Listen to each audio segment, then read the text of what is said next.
det er ikke altid, at pris og kvalitet hænger sammen, og det har jeg tydeligt kunne mærke, da jeg har testfisket den her Pandion Diablo 9-fods fiskestang. Den ligger til 1200 kroner, og i min optik så burde den koste meget mere. Det er tale om en 4-delt spinnefiskestang med 7-27 gram i kastevægt. Og lad mig bare sige, at jeg synes, den kaster suverænt godt. Og derudover så er den meget følsom ud i spidsen, så man virkelig kan mærke hugget, samtidig med, at den har en ryggrad, der kan fight fisken. Det er en fiskestang, som jeg virkelig er blevet positivt overrasket over. Og jeg er så heldig, at jeg også har fået lov til at fiske den i den her. Det er den mindre udgave.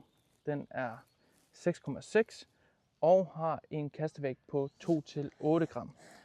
Jeg tænker, at jeg vil ud og testfiske nu her, og hvad er mere oplagt end at testfiske med min søn? Fordi det er faktisk det, jeg primært vil bruge den til. Det er at gå og kaste med den her lille lette stang, når han sidder her. Fordi selvom at den her 9-fods også er en super let stang, jamen så belaster det altså ryggen mere, når man går med sådan en lang stang, og det er sværere at håndtere. Så jeg vil altså ud og fiske med den her 6,6 fod. Og jeg vil sige, en ting jeg virkelig der har overrasket mig ved de her stænger, det er, at jeg har ikke tidligere fisket med den her type håndtag. Jeg plejer altid at have dem, der har kork hele vejen. Og efter et par kast, så har jeg virkelig vendt mig til det her, og det er bare som om, at balancen den ligger meget bedre. Så jeg glæder mig til at komme ud med den her, og kan helt sikkert anbefale den i 9 fod også.